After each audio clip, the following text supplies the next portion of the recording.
സുഹൃത്തുക്കളെ, പുതിയ ഒരു വീഡിയോയിലേക്ക് സ്വാഗതം. നമ്മുടെ കഴിവും അതുപോലൊരു സബ്ജക്റ്റിൻ്റെ ഡീപ്പ് അണ്ടർസ്റ്റാൻഡിങ്ങും ലഭിക്കാൻ ഉള്ള ഒരു നല്ലൊരു ടെക്നിക്കാണ് ഫെയ്ൻമാൻ ടെക്നിക്ക്. അപ്പോൾ ഈ കൺസെപ്റ്റ് കൊണ്ടുവന്നത് റിച്ചാർഡ് ഫെയ്ൻമാൻ, ഫിസിക്സിന് നോബൽ പ്രൈസ് കിട്ടിയ വ്യക്തിയാണ്. അപ്പം ഇദ്ദേഹം പറഞ്ഞു തന്ന കൺസെപ്റ്റാണ് ഫെയ്ൻമാൻ ടെക്നിക്ക്. വളരെ സിമ്പിളാണ്. നമുക്ക് ഏത് സബ്ജക്റ്റ് പഠിക്കുമ്പോഴും ഒരു ഡീപ്പ് അണ്ടർസ്റ്റാൻഡിങ്ങിനും ഹെൽപ്ഫുള്ളാണ് ഈ ടെക്നിക്ക്. അപ്പോൾ ടെക്നിക്ക് വളരെ സിമ്പിളാണ്. ആദ്യം നമുക്കൊരു കൺസെപ്റ്റ്, നമുക്ക് പഠിക്കേണ്ട ഒരു കൺസെപ്റ്റ് എടുക്കുക. ഉദാഹരണത്തിന് ന്യൂട്ടൻ്റെ ലോ ഓഫ് മോഷനോ അല്ലെങ്കിൽ മൊമെൻറ്റത്തിനെ കുറിച്ചോ അല്ലെങ്കിൽ ഒരു നോവൽ സമ്മറൈസ് ചെയ്യുന്നതോ ഏതെങ്കിലും ഒരു കൺസെപ്റ്റ് എടുക്കുക. ഈ കൺസെപ്റ്റ് ഒരു കൊച്ചുകുട്ടിയെ, 12 വയസ്സുള്ള കുട്ടിയെ പഠിപ്പിക്കാൻ ശ്രമിക്കുക. അപ്പോൾ നിങ്ങൾ പറയും, അയ്യോ 12 വയസ്സുള്ള കുട്ടിയില്ല എങ്കിൽ നമ്മുടെ ബെഞ്ചിനെയോ ഡെസ്കിനെയോ 12 വയസ്സുള്ള കുട്ടിയായി കണ്ട് പഠിപ്പിക്കാൻ ശ്രമിക്കുക. ജാർഗൺസ് ഒന്നും ഉപയോഗിക്കേണ്ട. കാരണം ജാർഗൺസ് ഉപയോഗിക്കുകയാണെങ്കിൽ അതിൻ്റെ അർത്ഥം നിങ്ങൾ ആ സബ്ജക്റ്റ് ശരിക്കും പഠിച്ചിട്ടില്ല എന്നുള്ളതാണ്. സിമ്പിൾ വേർഡിങ്സിൽ കൺസെപ്റ്റ് മനസ്സിലാക്കുന്ന രീതിയിൽ സിമ്പിൾ വേർഡിങ്സിൽ പറഞ്ഞു കൊടുക്കാൻ ശ്രമിക്കുക. ഉദാഹരണത്തിന് ഇപ്പോൾ ന്യൂട്ടൺസ് ലോ ഓഫ് മോഷൻ നമ്മൾ പറഞ്ഞു. അപ്പോൾ അതിനെ സിമ്പിൾ ടേംസിൽ പറഞ്ഞു കൊടുക്കുക. അത് എവരിഡേയിൽ എല്ലാ ദിവസവും എങ്ങനെ ആപ്ലിക്കബിൾ ആണ് ആ ലോസ് എന്ന് പറഞ്ഞു കൊടുക്കുക.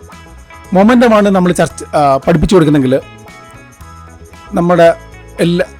നമ്മുടെ ജീവിതത്തിൽ നമ്മൾ കാണുന്ന കാര്യങ്ങളുമായി മൂവിങ് കാറിനെ കുറിച്ചോ ബൗൺസിങ് ബോർഡിനെ കുറിച്ചോ അതും ഇത് മൊമെൻ്റുമായിട്ട് എങ്ങനെ റിലേറ്റ് ചെയ്യാം എന്നതിനെക്കുറിച്ച് നമുക്ക് പറഞ്ഞു കൊടുക്കുക. അതായത് നോവലാണെങ്കിൽ ആ നോവലിനെ സമ്മറൈസ് ചെയ്ത് ആ മെയിൻ പ്ലോട്ട് എന്താണെന്നും ക്യാരക്ടേഴ്സ് എന്താണെന്നും ആ ത്രെഡ് പോകാതെ പറഞ്ഞു കൊടുക്കുക. ഈ രീതിയിലൊക്കെ നമുക്ക് അതിനെ അപ്രോച്ച് ചെയ്യാം. അതാണ് സെക്കൻഡ് പോയിന്റ്. ഫസ്റ്റ് കൺസെപ്റ്റ് എടുക്കുക. രണ്ടാമത്തത് ഒരു കുട്ടി എന്ന് 12 വയസ്സുള്ള കുട്ടി എന്ന് ഇമാജിൻ ചെയ്തുകൊണ്ട് നമ്മൾ ആ കൺസെപ്റ്റ് പറഞ്ഞു കൊടുക്കുന്നു. അപ്പോൾ നമുക്കൊരു കാര്യം മനസ്സിലാവും. പറഞ്ഞു കൊടുക്കുമ്പം ചില കാര്യങ്ങൾ നമുക്ക് പറഞ്ഞു കൊടുക്കാൻ പറ്റത്തില്ല. അപ്പോൾ അതിൻ്റെ അർത്ഥം നമ്മൾ ആ മേഖല, ആ കാര്യങ്ങൾ ശരിക്കും പഠിച്ചിട്ടില്ല, അല്ലെങ്കിൽ നമുക്ക് അണ്ടർസ്റ്റാൻഡിങ് കുറവാണ്, അല്ലെങ്കിൽ നമ്മൾ ജാർഗൺസ് ഉപയോഗിക്കും. അപ്പോൾ അതിൻ്റെ അർത്ഥം എന്ന് പറയുന്നത് നമുക്ക് ആ സബ്ജക്റ്റ് ആ പോയിന്റുകൾ ഡീപ്പായിട്ട് അണ്ടർസ്റ്റാൻഡ് ചെയ്യത്തില്ല. അപ്പോൾ അതെന്താകുന്നത് ജസ്റ്റ് ജോട്ട് ഡൗൺ ചെയ്യുക, അടുത്ത റിവ്യൂ ചെയ്യുക. അപ്പം നമുക്ക് പറഞ്ഞു കൊടുക്കാൻ പറ്റാത്തതയോ അല്ലെങ്കിൽ നമ്മൾ ജാർഗൺസ് ഉപയോഗിച്ച സ്ഥലങ്ങളും അത് മനസ്സിലാക്കിയിട്ട് അത് നമ്മുടെ മെറ്റീരിയൽ ഒന്നും കൂടെ വായിച്ച് ആ കൺസെപ്റ്റ് ഒന്നും കൂടെ മനസ്സിൽ ക്ലിയർ ആക്കിയിട്ട് ഒന്നും കൂടെ പറഞ്ഞു കൊടുക്കാൻ നോക്കുക. അപ്പോൾ നമുക്ക് ആ ക്ലിയറായിട്ട് പറഞ്ഞു കൊടുക്കാൻ പറ്റുന്നുണ്ടോ എന്ന് നോക്കുക.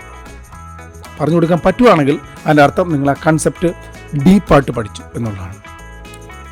വേണമെങ്കിൽ ഒന്ന് റിപ്പീറ്റ് ചെയ്യുക. ആ കൺസെപ്റ്റ് അണ്ടർസ്റ്റാൻഡ് ചെയ്യുന്ന ആ കൊച്ചുകുട്ടിക്ക് നമ്മൾ ഇമാജിൻ ചെയ്യുക, കൊച്ചുകുട്ടിക്ക് അണ്ടർസ്റ്റാൻഡ് ചെയ്തിട്ടുണ്ടോ എന്ന് മനസ്സിലാക്കുന്നത് വരെ നമ്മൾ പറഞ്ഞു കൊടുക്കുമ്പോൾ നമ്മൾ ആ കൺസെപ്റ്റ് നല്ല ഡീപ്പായിട്ട് പഠിച്ചു എന്നതാണ്. അപ്പം ഫെയ്ൻമാൻ ടെക്നിക്ക് വളരെ ഉപകാരപ്രദമാണ്, പെർട്ടിക്കുലർലി സയൻസ് സബ്ജക്റ്റുകൾ പഠിക്കുന്ന വിദ്യാർത്ഥികൾക്ക്. അപ്പോൾ നിങ്ങൾക്ക് ഈ വീഡിയോ ഇഷ്ടപ്പെട്ടെങ്കിൽ സബ്സ്ക്രൈബ് ചെയ്യുക. നന്ദി, നമസ്കാരം.